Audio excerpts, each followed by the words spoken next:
So DealerClub is going to be a reputation-based wholesale marketplace. So what we're going to do is put just as much focus on the people behind the cars as the cars themselves.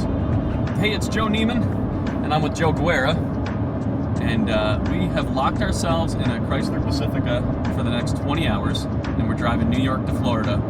So what better of an opportunity to sit here and talk about DealerClub? So to start off, you've given some hints, Joe, but what is DealerClub? What is DealerClub? So DealerClub is going to be the first reputation-based wholesale online car auction. So what does that mean? So DealerClub is going to be a reputation-based wholesale marketplace. So what we're going to do is put just as much focus on the people behind the cars as the cars themselves. So it's my core belief, after doing this for a long time, being a dealer, going to car auctions since I was 15 years old, starting and building out ACV for 8 years, it's that the people really matter and that the people make the difference.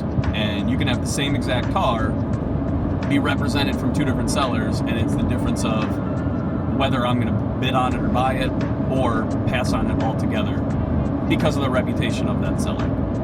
Well, I think too, not being naive to the fact that technology has advanced, and being able to utilize that technology to empower dealers rather than replace a lot of their functions is key too. So, there's a very big reputational piece to it, but there's also a lot of technology that will help along the way too. Yeah, technology is a key part of it. I mean, I think about it in terms of technology allows us to do these online marketplaces, but without the people, it really doesn't matter anyways. I think, look at Airbnb as an example. And there's a lot of parallels to what we're trying to do, but I think Airbnb is a pretty good one. They are able to create a giant marketplace of renters and rentees, of people that want to have vacation homes and rent vacation homes. But the idea, call it 20 years ago, of going and staying in someone's house who's a total stranger, someone else's bed, sleeping in someone else's bed, is crazy. I would never do it. So how have they gotten us all comfortable? It's through reputation, right? Last Airbnb I did had all 5.0 ratings, and there was a nice little biography of the family who was renting out their house, and so it made me feel comfortable. And overall the experience was fine. But without that depth of knowing or feeling like I knew who I was renting from, I never would have been comfortable. And I think knowing from the physical auction that there's a reputation at every physical auction already, taking that and just translating it into that Airbnb type model is key. It's really just bringing that online.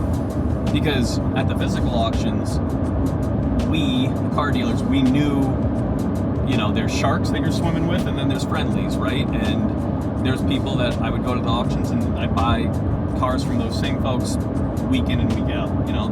They'd be wholesalers that got cars from stops that I couldn't get cars from.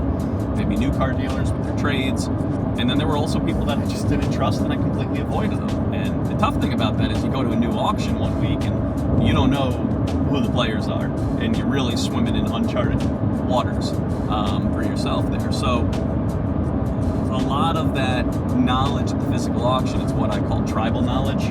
Like you only learn all those ins and outs of who you can trust and who you can't by experience, and a lot of those experiences can be painful experiences, and then you learn. Some of those experiences, if they happen too often to a new car dealer, is enough to put them out of business. Well, and even with the best technology, and we've both learned this in a previous life, without that trust, it's very hard to cultivate a positive transaction still to this day. So really building up the reputation side of things is absolutely key, and starting from scratch is really the only way to do that. I mean, if you haven't based the foundation of the company on reputation, I think it's too late. You can't start it, midway through, or it really has to be the basis of the I think you're marketplace. right. I think you're right, because a lot of the bad behavior becomes systemic within the marketplace. I like to think of car dealers as there's 3 different groups, and this is probably universal among all people too, but we'll zero it in toward car dealers for the conversation. You got your good guys, your bad guys, and your chameleons.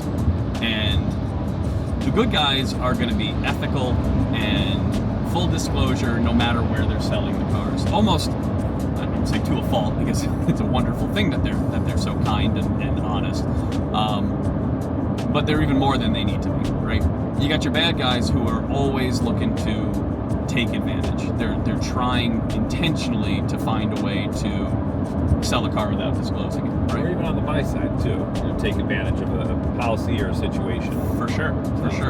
And then you got your chameleons in the middle. And when I was a car dealer, and I think most dealers fall into this category, we're chameleons, right? We adjust to the environment that we find ourselves in. So let's say I went to 2 auctions a week consistently, and I really valued the opportunity that those auctions provided for my dealership. I'd buy a dozen cars a week between those 2 auctions. So, I wasn't going to step way out of line. I wasn't going to misbehave. I wasn't going to do anything shady, because I needed those auctions, right? And I wanted to be able to keep going to those auctions. And I knew if I abused, the rules too much at either of these auctions, I'd get tossed out. But if I had a bad car, just a bad car, and these cars exist, and I needed to get rid of it, I wasn't going to go and send that car to one of those 2 auctions. That's like, you don't want to pollute your own well, right? Or spoil your own fishing pole or whatever. So what do I do with that car? Well, I go and send that to an auction, 2 states away, and I have the auction represent it, and we make the thing go away, right? Now somebody's going to inherit that bad car, but it's not my problem. So it's adverse selection. It happens across all marketplaces. But I guess my point there is that dealers, just like humans, take advantage, or they push the limits of what they can comfortably get away with, right? We're driving right now, the speed limit's 65, we're going 74. Why? Because we know we can get away with that, right? If you push it too much more, you might get in trouble. So I think that's a good analogy to compare to the online auctions, really any auction. The users of that marketplace are going to do what they know they can get away with.